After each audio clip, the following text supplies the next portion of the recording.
Hi friends, ഇന്ന് വളരെ പ്രധാനപ്പെട്ട ഒരു പത്രസമ്മേളനം നമ്മളൊക്കെ കണ്ടു. മിസ്റ്റർ അൽപ്പൻ ജലീലിൻ്റെ പത്രസമ്മേളനം. സത്യത്തിൽ ഇയാൾക്ക് എന്തോ കാര്യമായ അസുഖം ഉണ്ടെന്നുള്ളത് ഉറപ്പാണ്. മാനസികമായൊരു പ്രശ്നമുണ്ട്. മന്ത്രിസ്ഥാനം നഷ്ടപ്പെട്ട അന്ന് മുതൽ തുടങ്ങിയതാണ്. അപ്പം എനിക്കെൻ്റെ പ്രിയപ്പെട്ട ലീഗിൻ്റെ സുഹൃത്തുക്കളോട് പറയാനുള്ളത്, നിങ്ങൾ അയാളെ വല്ലാതെ പിന്നാലെ കൂടണ്ട. കാരണം എന്തെങ്കിലുമൊക്കെ സംഭവിച്ചു കഴിഞ്ഞാൽ നമ്മൾ തന്നെ പിന്നെ അത് സഹിക്കണമല്ലോ. അയാൾ മനുഷ്യനാണല്ലോ. അതെനിക്ക് പറയാനുള്ളൂ. കാരണം അയാൾക്ക് മാര്യമായിട്ട് എന്തോ സംഭവിച്ചിട്ടുണ്ട്.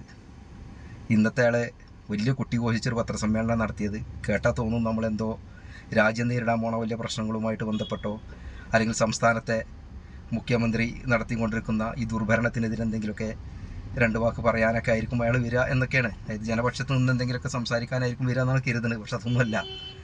ഇന്നത്തത് പക്ക കോമഡി തന്നെയാണ് അയാൾ പറഞ്ഞത്. ഒരാഴ്ച മുമ്പ് അദ്ദേഹം നടത്തിയ പത്രസമ്മേളനത്തിന് അദ്ദേഹം തന്നെ മറുപടി പറയുന്ന ഒരു സംഭവമാണെന്നുണ്ടായത്. PK ഫിറോസ് സാഹിബിന് വീട് വെക്കാൻ ഇവിടുന്ന് പണം ഉണ്ടാവണം. ഒരു ഏർപ്പാടില്ലാത്ത ആളാണ് അയാൾ. കാറ് വാങ്ങാൻ ഇവിടുന്നാണ് പണം ഉണ്ടാവുന്നത്. ഇവിടുന്നാണ് ഇത്ര വലിയ സമ്പാദ്യം. ഇന്നും അയാൾ പറയുന്നത് പോലെ അന്നും പറഞ്ഞു. ഒരു KSRTC ഉദ്യോഗസ്ഥനായിരുന്ന വാപ്പാൻ്റെ മകന് എങ്ങനെയാണ് ഇതിനൊക്കെ ഫണ്ട് ഉണ്ടായത് എന്നൊക്കെയാണ് അയാൾ അന്ന് ചോദിച്ചത്. ഇന്ന് അതിൻ്റെ ഉത്തരം അയാൾ തന്നെ പറയുന്നു. PK ഫിറോസിന് വിദേശത്ത് ഒരു കമ്പനി മാനേജറാണ്. അയാൾക്ക് അവിടെ ഷെയർ ഉണ്ട് ബിസിനസ്സിൽ. 5 ലക്ഷത്തിൻ്റെ മുകളിൽ അദ്ദേഹത്തിന് വരുമാനമുണ്ട്. കൊപ്പത്തൊരു കടയിൽ അദ്ദേഹം പാർട്ട്ണറാണ് എന്നൊക്കെ ജലീൽ തന്നെ പറയണം. നിങ്ങളൊന്ന് ആലോചിച്ച് നോക്കാണ്ട് ഒരു മനുഷ്യൻ്റെ ഒരു അവസ്ഥ, ഒരു ഗതികേട്. ഇതാണ് എനിക്ക് ആകെ പറയാനുള്ള കാര്യമുള്ളൂ. അയാളൊരു അവസ്ഥ അതൊന്ന് പറയാമെന്ന് മാത്രമേ ഞാൻ ഉദ്ദേശിച്ചിട്ടുള്ളൂ. അതോടൊപ്പം തന്നെ നമ്മൾ ചിന്തിക്കേണ്ട ഒരു വളരെ പ്രധാനപ്പെട്ട ഒരു കാര്യമുണ്ട്. ഒരു പൊതുപ്രവർത്തകന് ഒരു ബിസിനസ് നടത്താൻ പാടില്ലേ? അദ്ദേഹത്തിന് തൊഴിലെടുക്കാൻ പാടില്ലേ? ഇതൊക്കെ വലിയൊരു തെറ്റാണോ? നമ്മളെ ഇന്ത്യൻ നിയമപ്രകാരം അതൊരു വലിയ തെറ്റായിട്ട് ആരെങ്കിലും കാണുന്നുണ്ടോ? എനിക്കറിയില്ല. ഏതായാലും ജലീലിന് അത് ശീലമല്ലാന്ന് നമുക്ക് മനസ്സിലായി. കാരണം അദ്ദേഹം ഒരു അധ്യാപകനായിരുന്നു. അധ്യാപകൻ ആ ജോലി എടുക്കാതെയാണ് അയാൾ ലീവ് എടുത്തും കൊണ്ട് അയാൾ രാഷ്ട്രീയ രംഗത്ത് ഇറങ്ങിക്കാണ്ട് MLA ആയത്.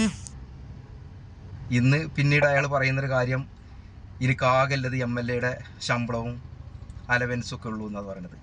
ജലീലെ ഒരു കാര്യം പറയട്ടെ, ഇത് ആരെ മുതലാണ്? ജലീലിൻ്റെ തറവാട്ടിൽ നിന്ന് കൊടുത്ത മുതലാണോ ഇത്? അല്ല. ഞങ്ങളെപ്പോലുള്ള സാധാരണക്കാരായ മനുഷ്യർ കൊടുക്കുന്ന നികുതി പണത്തിൽ നിന്നാണ് നിനക്ക് ശമ്പളം തരുന്നത്.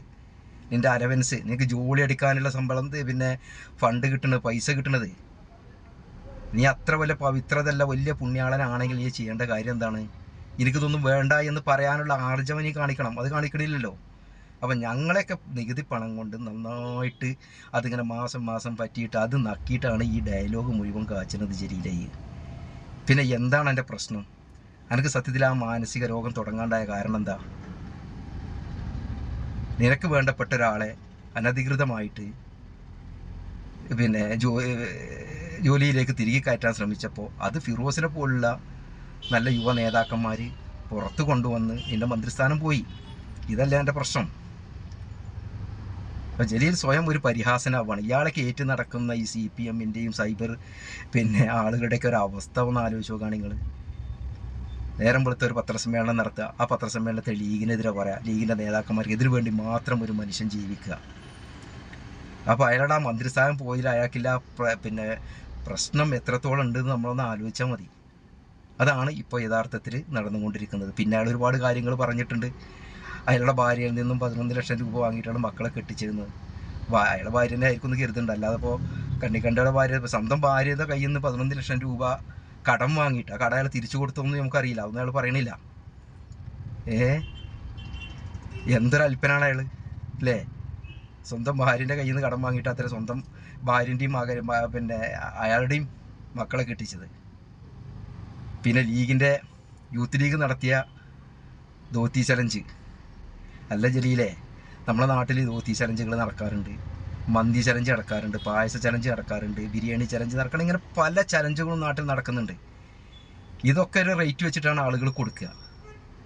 നമ്മൾ ഉണ്ടാക്കുമ്പോൾ അതിനൊക്കെ വളരെ കുറഞ്ഞ പൈസക്കാണ് അതൊക്കെ ചെയ്യുകയും ചെയ്യുക. കാരണം ഇതൊക്കെ ഉണ്ടാക്കുന്നത് പാർട്ടികൾക്കാണെങ്കിൽ ഫണ്ട് ഉണ്ടാക്കാൻ, മറ്റ് സംഘടനകൾക്കാണെങ്കിൽ അത് ഫണ്ട് ഉണ്ടാക്കാൻ, പല ജീവകാരുണ്യ പ്രവർത്തനമാണെങ്കിൽ അതിന് ഫണ്ട് ഉണ്ടാക്കാനാണ്.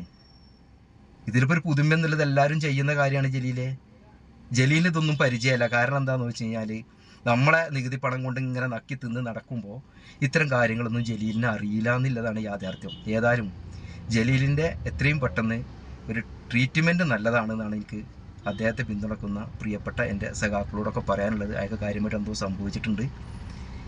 അപ്പോൾ അത് നിങ്ങൾ തന്നെ അതിന് പരിഹാരം കാണേണ്ടി വരും. കാരണം അയാൾക്കൊരു അധികാര കൊതിയുള്ള മനുഷ്യനാണ്. അങ്ങനെയാണല്ലോ അതിലെത്തിപ്പെട്ടത്. നാളെ നിങ്ങളെയും അയാൾ തള്ളിപ്പറയുന്ന കാലം വിദൂരമല്ല എന്നും കൂടെ ഒന്ന് ഓർക്കുന്നത് നല്ലതാണ് എന്ന് മാത്രമാണ് ഇപ്പോൾ സൂചിപ്പിക്കാനുള്ളത്.